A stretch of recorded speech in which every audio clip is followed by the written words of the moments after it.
Toca ahora el dorso de tu mano izquierda con la yema de los dedos de la mano derecha. No la aprietes, no la frotes, solo apóyala ahí, quieta, durante unos 10 segundos. Nota la temperatura, no la de la piel que toca, sino la que emana desde abajo, desde un lugar que no puedes ver directamente. Ese calor no estaba ahí por accidente ni quedó atrapado de algo que hiciste hace rato. Se está fabricando en este instante, mientras lees esta frase, sin que hayas dado ninguna orden consciente para producirlo. Mientras sostienes el contacto, el aire que rodea tu mano, la habitación entera, en realidad, acaba de recibir una pequeña cantidad de ese calor, robada de ti hacia afuera. Has movido energía de un sistema a otro, sin darte cuenta, con solo quedarte quieto. Todavía no sabes por qué eso es exactamente lo que el universo entero lleva intentando deshacer desde el primer instante en que empezó a existir. Ese gesto no debería significar nada. Es la clase de contacto que haces sin pensar decenas de veces al día. Apoyar una mano contra la otra, contra una mesa, contra la mejilla. Pero la física que describe el calor tiene una regla que no hace excepciones. Todo sistema tiende, de manera espontánea, a igualar su temperatura con la de su entorno. Una taza de café se enfría hasta quedar como el aire de la cocina. Una estrella, dado tiempo suficiente, se apaga. El universo entero, según la termodinámica más elemental, camina hacia un estado final en el que ya no existen diferencias de temperatura en ningún lugar. Un equilibrio total, silencioso, sin gradientes, sin procesos, sin nada que distinga un punto del espacio de otro. Y sin embargo tu mano, ahora mismo, ronda entre los 30 y los 33 grados centígrados en la piel, mientras el aire de la habitación probablemente está 10 o 15 grados por debajo. Esa diferencia no debería sostenerse sola, y mucho menos sostenerse gratis. La intuición humana, calibrada durante millones de años para juzgar objetos de tamaño medio, piedras, animales, herramientas, no fue diseñada para notar que mantener esa diferencia exige, en cada segundo, un trabajo activo, medible, que no se detiene ni cuando duermes. La pregunta que todavía no puedes responder es simple y no tiene nada de retórica. ¿Quién le paga la factura energética a esos pocos grados de más? Antes de bajar hasta el fondo de esa factura, una historia que te va a cambiar la forma de sentir el frío para siempre, dale like a este video y suscríbete al canal. Cada semana desarmamos un gesto tan pequeño como este hasta encontrar la física exacta que lo sostiene. Para entender de dónde sale esa energía, hay que abandonar la idea de que la piel es una envoltura. La piel es la superficie de intercambio de una central térmica distribuida por todo tu cuerpo, y esa central tiene una potencia constante que casi nadie conoce. Un cuerpo humano en reposo genera, de manera continua, algo así como 100 vatios de calor.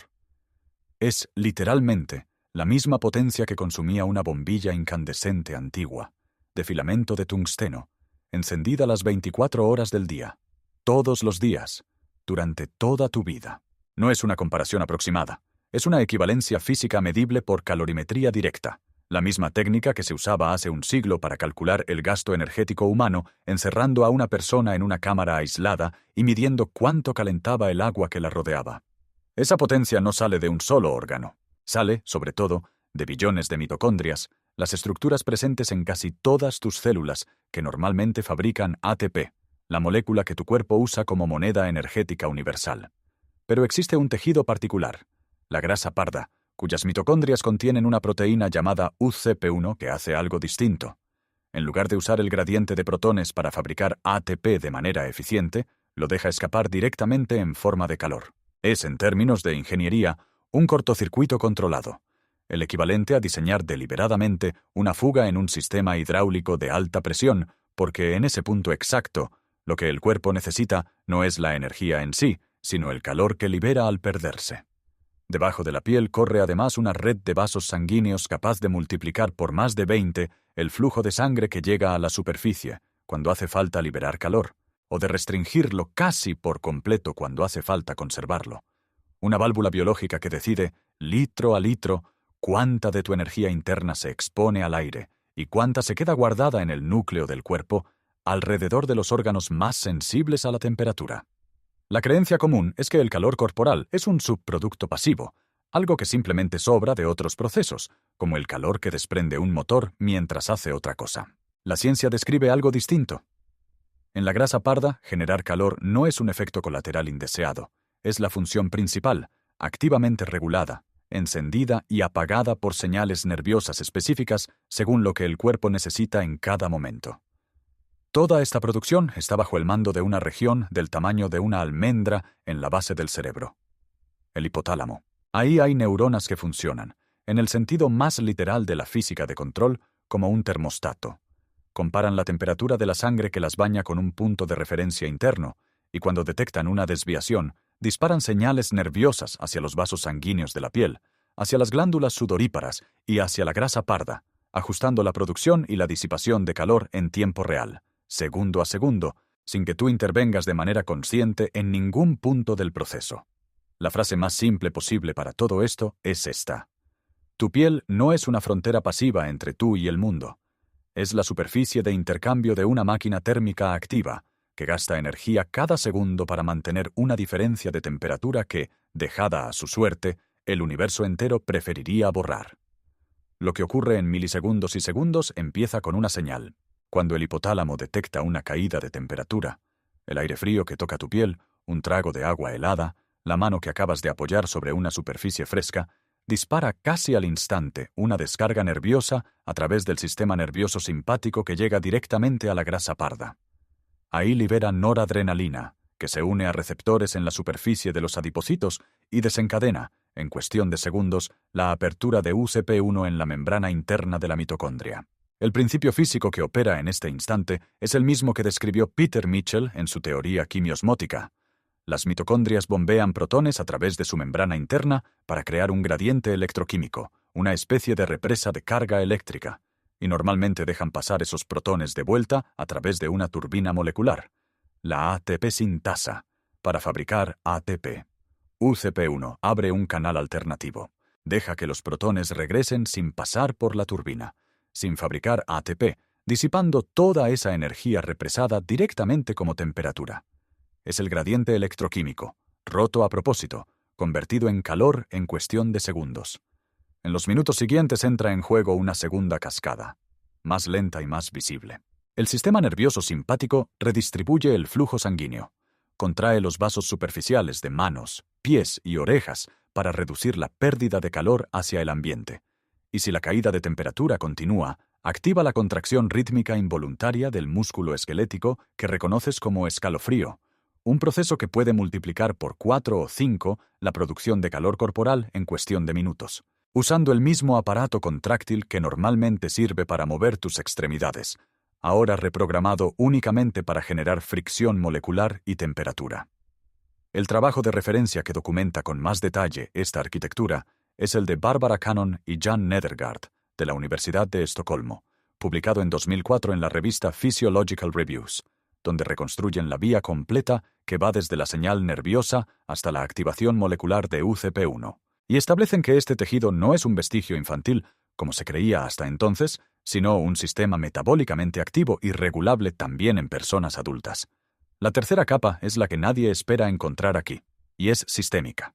El mismo circuito hipotalámico que controla tu temperatura comparte terreno neuronal con el circuito que regula la respuesta inmune y con el que regula tu nivel de alerta. Cuando tienes fiebre, el hipotálamo no está fallando. Está subiendo deliberadamente su punto de referencia, usando exactamente esta misma maquinaria térmica, porque una temperatura corporal más alta dificulta la replicación de muchos patógenos.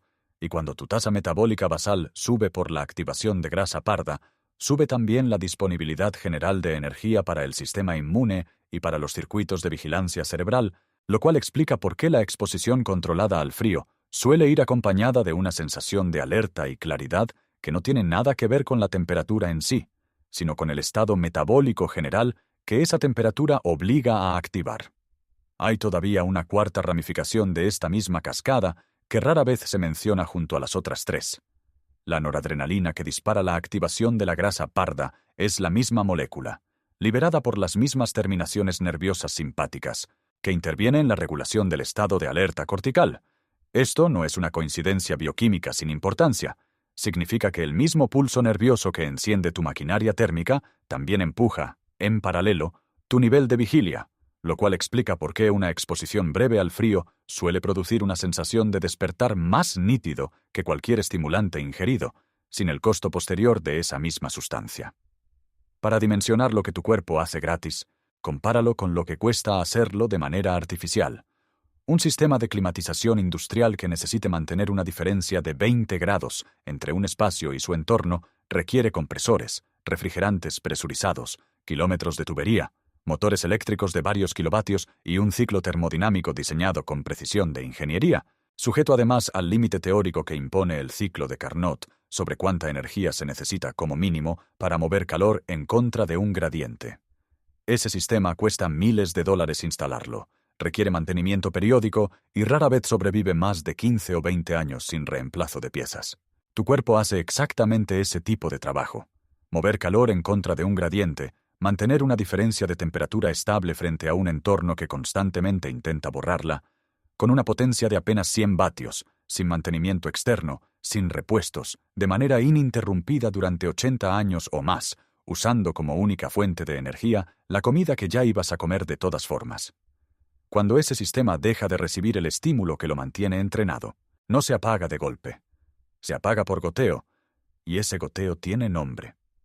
La exposición térmica variable, el frío real, no simulado, no evitado sistemáticamente, es la señal que mantiene activa y en buen estado la maquinaria de grasa parda. La vida moderna, con calefacción y aire acondicionado disponibles en casi cualquier momento del día, elimina casi por completo esa señal.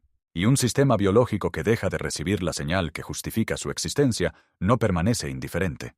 Empieza a desmantelarse, célula por célula, en un proceso medible en estudios de imagen que muestran una reducción progresiva del volumen de grasa parda activa en personas que viven casi exclusivamente en ambientes de temperatura constante, comparadas con personas expuestas regularmente a variaciones térmicas moderadas. Esto no es un capricho biológico, es entropía aplicada a un sistema vivo. Sin el desafío que justifica mantener la maquinaria térmica en estado óptimo, el sistema deriva hacia una configuración de menor organización, menor capacidad de respuesta, menor eficiencia, exactamente igual que un músculo que se atrofia sin uso, o un estanque de agua estancada que sin corriente que lo remueva, termina sedimentando todo lo que antes se mantenía en suspensión. La diferencia es que aquí nadie te avisa que está pasando, porque los síntomas no se sienten como una pérdida de capacidad térmica. Se sienten como otra cosa. Se sienten, por ejemplo, como una intolerancia al frío que antes no tenías. Esa sensación de estar helado, incluso con la calefacción puesta, que muchas personas atribuyen simplemente a hacerse mayor o a tener mala circulación, cuando en realidad puede ser el resultado directo de una grasa parda que ha ido perdiendo. Mes a mes, año a año, su capacidad de generar calor bajo demanda, porque nunca se le pide que lo haga. Se sienten también como una fatiga difusa, sin causa aparente, que muchas personas atribuyen al estrés o a dormir mal, y que en parte corresponde a una tasa metabólica basal más baja, menos energía circulando en el sistema en general, porque una de las piezas que normalmente contribuye a esa tasa metabólica lleva meses funcionando muy por debajo de su capacidad real. Hay un tercer síntoma, más sutil, que casi nunca se conecta con esta causa: la dificultad para conciliar el sueño a una hora estable.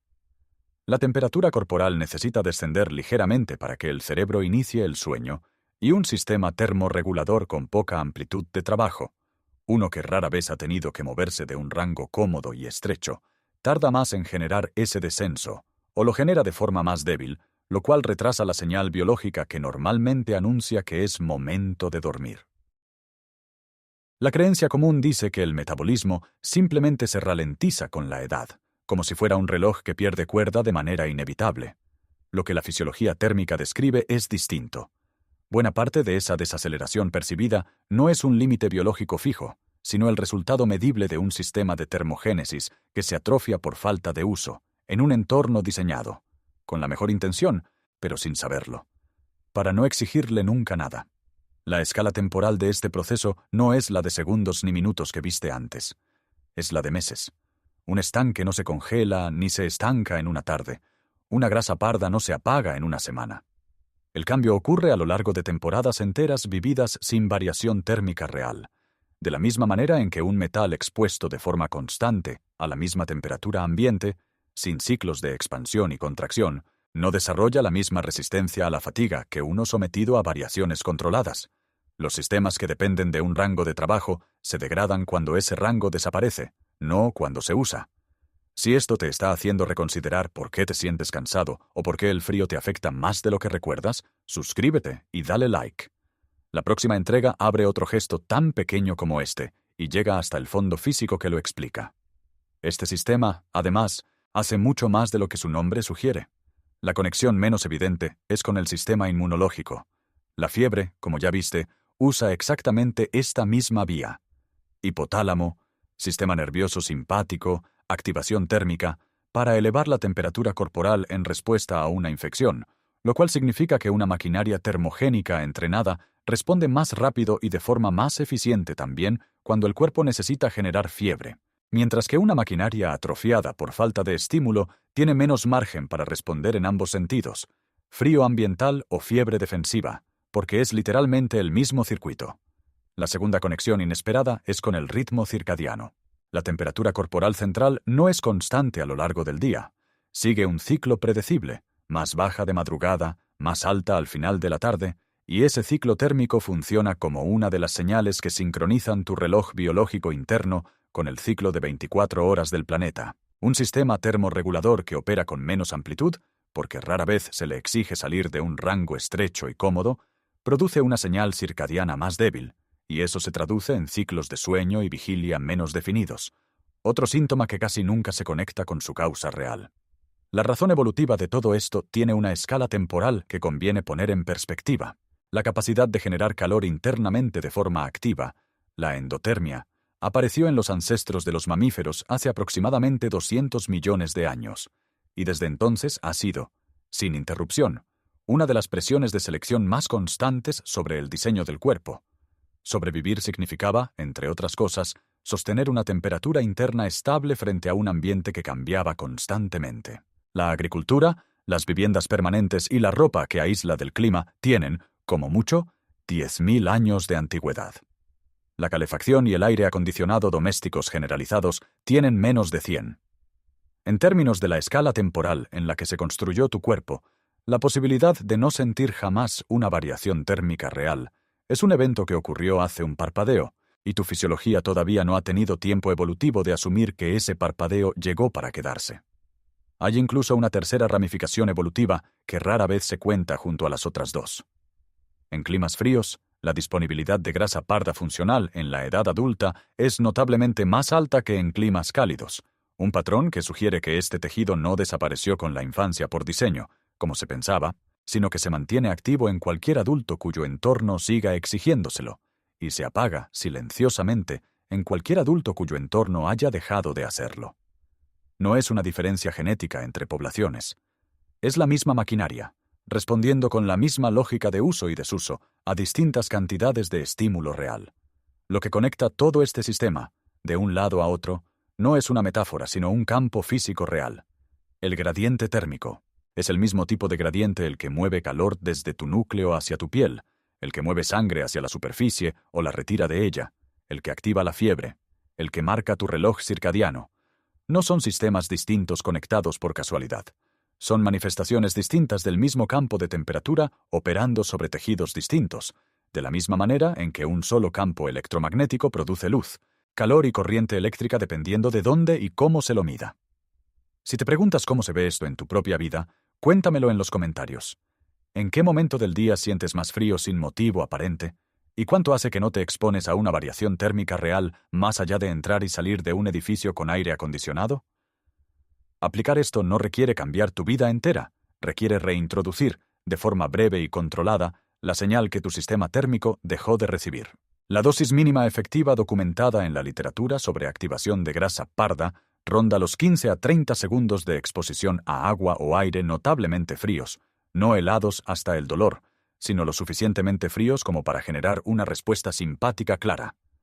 Puedes terminar tu ducha habitual con 20 o 30 segundos de agua fría, o exponer manos y cara al aire frío de la calle unos minutos antes de cubrirte con el abrigo.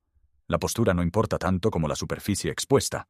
Cuanta más piel entre en contacto directo con el frío, especialmente en zonas con alta densidad de terminaciones nerviosas simpáticas como el cuello, la parte alta de la espalda y las manos, más clara es la señal que llega al hipotálamo. La señal de que el mecanismo está activo no es solo la sensación de frío, es la piel de gallina, la contracción visible de los músculos erectores del pelo, y unos segundos después, una sensación de calor interno que sube desde el centro del cuerpo hacia afuera, el efecto directo y perceptible de la termogénesis encendiéndose. Si tienes una condición cardiovascular diagnosticada, hipertensión no controlada o cualquier antecedente que te haga dudar, la variación segura consiste en bajar unos pocos grados la temperatura de tu ducha habitual, o pasar más tiempo del habitual con manos y cara al aire libre en un día fresco, sin buscar la sensación extrema. El objetivo es la señal, no el sufrimiento. Y una señal moderada y repetida es más efectiva a largo plazo que una señal intensa y aislada. El error que anula por completo el efecto es cubrirte inmediatamente después con exceso de calor. Una manta eléctrica, agua caliente, un ambiente sobrecalentado. Porque eso le indica al hipotálamo que la variación térmica ya terminó, cortando la cascada antes de que la grasa parda alcance su punto de activación completa. El otro error frecuente es hacerlo una sola vez y esperar un cambio permanente. La maquinaria termogénica, como cualquier sistema biológico entrenable, responde a la repetición, no al evento aislado, exactamente igual que el mecanismo del corazón que viste en un capítulo anterior de esta serie no se transforma con un solo momento de calma, sino con calma repetida. Cada instrucción de este protocolo tiene una razón física, no solo fisiológica. Expones la piel al frío porque ahí es donde vive el sensor que dispara la cascada simpática. Buscas la señal de piel de gallina porque es la evidencia visible de que el circuito nervioso ya se activó.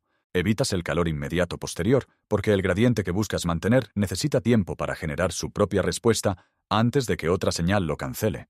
Repites la exposición porque un sistema que disipa energía de forma activa, como cualquier estructura que se sostiene lejos del equilibrio, necesita un flujo constante de estímulo para no derivar hacia el reposo. Hay algo que ninguna de estas explicaciones agota del todo, y es honesto decirlo.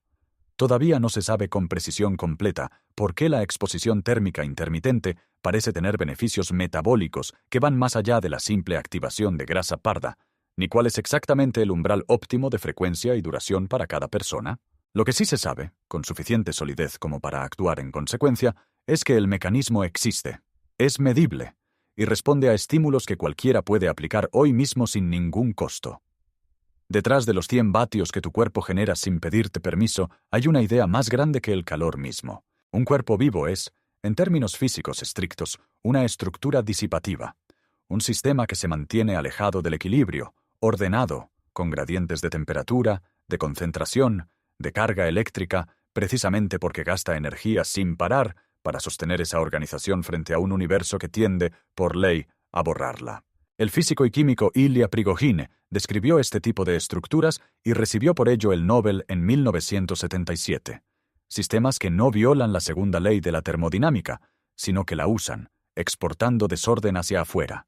El calor que tu piel libera ahora mismo hacia la habitación es, literalmente, ese desorden exportado, para mantener orden adentro.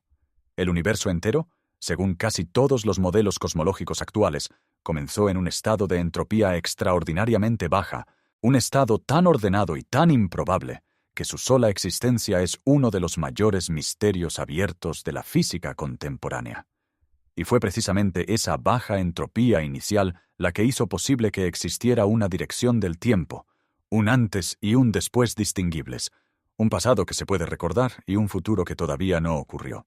Nadie sabe todavía, con certeza, qué produjo esa condición inicial, ni si la pregunta ¿qué había antes? Tiene siquiera una respuesta física con sentido dentro de las leyes que conocemos. Pero cada vez que tu cuerpo mantiene, en contra de todo pronóstico termodinámico, una diferencia de 3 grados entre tu mano y el aire que la rodea, está haciendo a pequeñísima escala exactamente lo que hizo posible que el tiempo mismo existiera. Sostener, de forma activa y a un costo energético real, un poco de orden en medio de un universo que preferiría que no lo hubiera.